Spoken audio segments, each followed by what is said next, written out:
मैं रामनिवास शाचार्य श्री कल्याण राजकीय कन्या महाविद्यालय सीकर। आज मैं आपको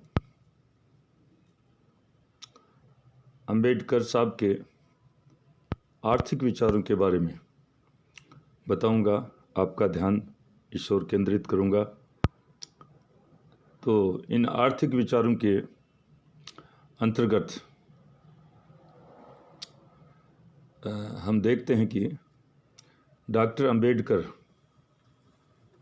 अपने मित्रों के बीच अक्सर चर्चा किया करते थे कि यदि वे दलितों के उत्थान के लिए राजनीति का मार्ग नहीं अपनाते तो निश्चित ही वे अर्थशास्त्र के शिक्षक होना पसंद करते। अमेरिका व ब्रिटेन में उच्च शिक्षा ग्रहण करते समय अंबेडकर ने जितने भी शोध पत्र या निबंध लिखे उनका संबंध अर्थशास्त्र के किसी न किसी विषय से था।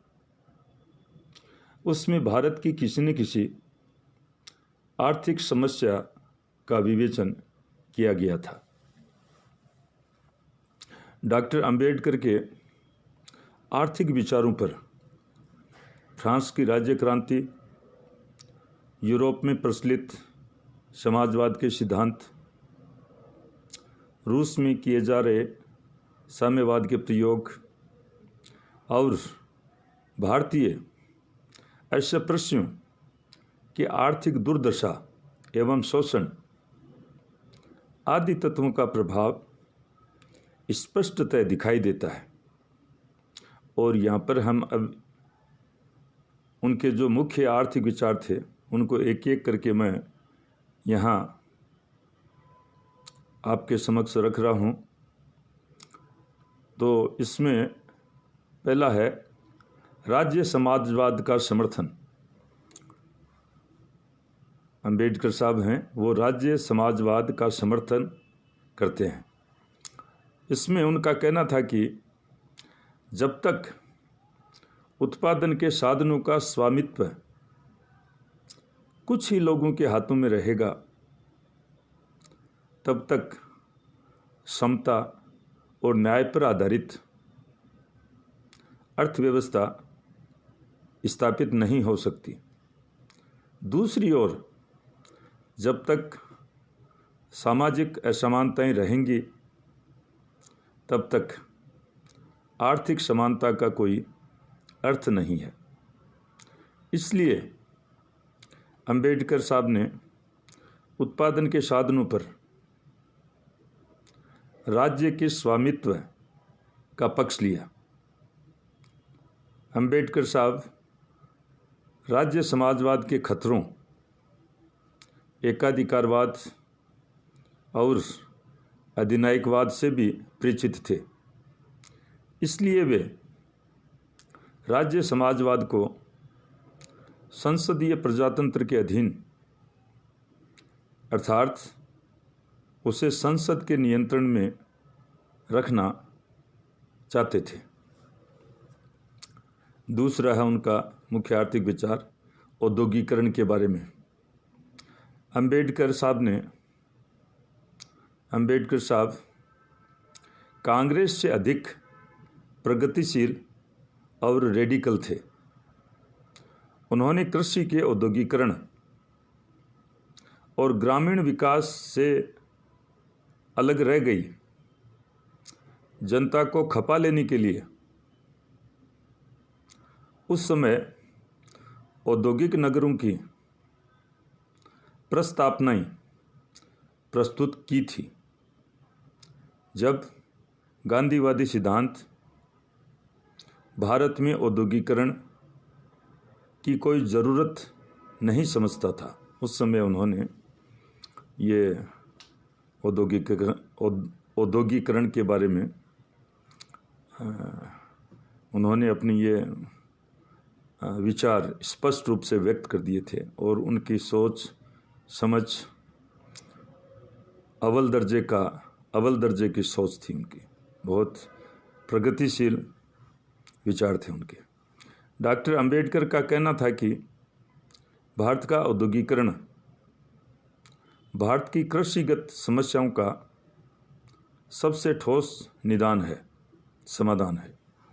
डॉक्टर अंबेडकर ने भारतीय मजदूर पार्टी की स्थापना की।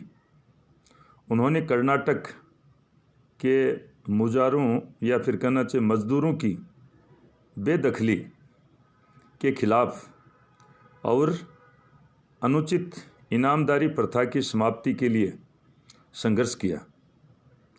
अंबेडकर ने 1938 में मुंबई विधानसभा में पेश किए गए औद्योगिक विवाद संबंधी उस विधेयक का विरोध किया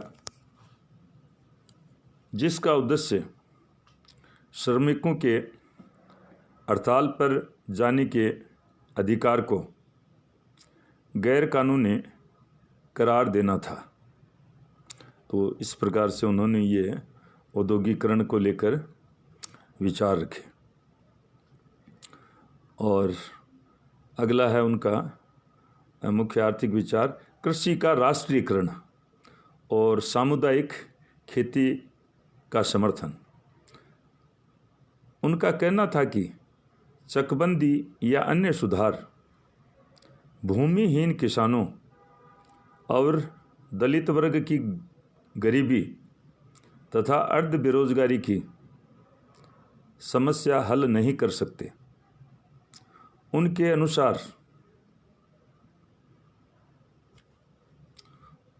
अनुसार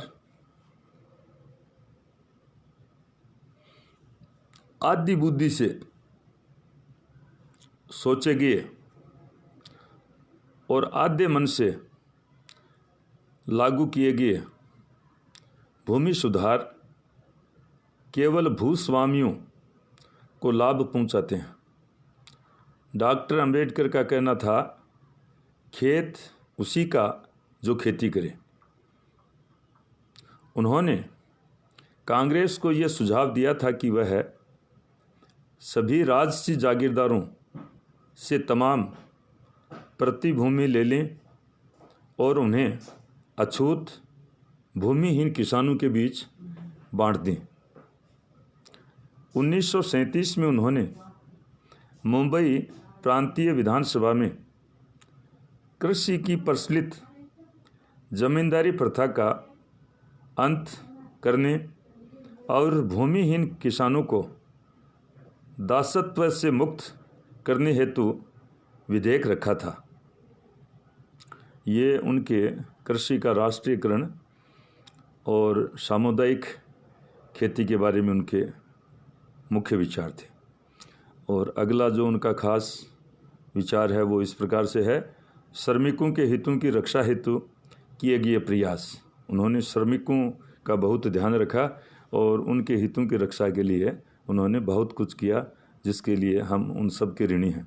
वायसराय की कार्यकारिणी परिषद में श्रम मंत्री के नाते डॉक्टर अंबेडकर ने श्रमिकों की समस्याओं का समाधान करने हेतु निम्न प्रयास किए। वो एक एक करके मैं आपको बताने जा रहा हूँ। पहला है त्रिपक्षीय मंडल की स्थापना। श्रमिकों की समस्याओं को सुलझाने हेतु सरकार, मालिक और श्रमिक तीनों के प्रतिनिधियों के एक त्रिपक्षीय मंडल की स्थापना की गई। इसने विवादों को पंचायत द्वारा सुलझाना अनिवार्य कर दिया। तो ये थोड़ा सा के श्रमिकों के हित में कार्य हुआ। दूसरा, जिसका लाभ आज भी मिल रहा है, दूसरा रोजगार दफ्तरों की स्थापना। कुशल और अकुशल कारीगरों की भर्ती के लिए रोजगार दफ्तरों की स्थापना का निश्चय किया गया। बहुत सुंदर उनका ये विचार था, सुझाव था।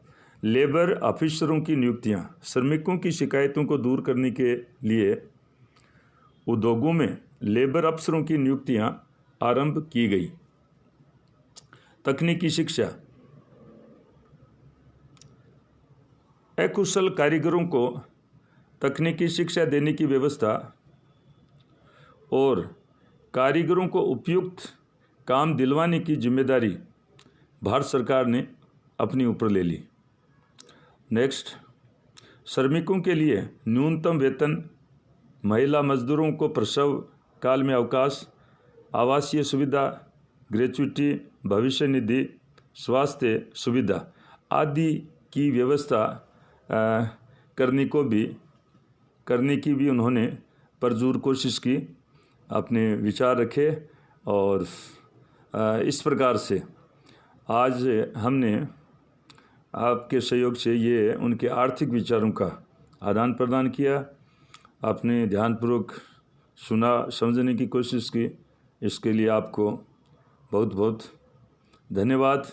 और इसके साथ ही मैं मेरी वाणी को विश्राम देना चाहता हूँ और पुनः आप सबका एक बार धन्यवाद।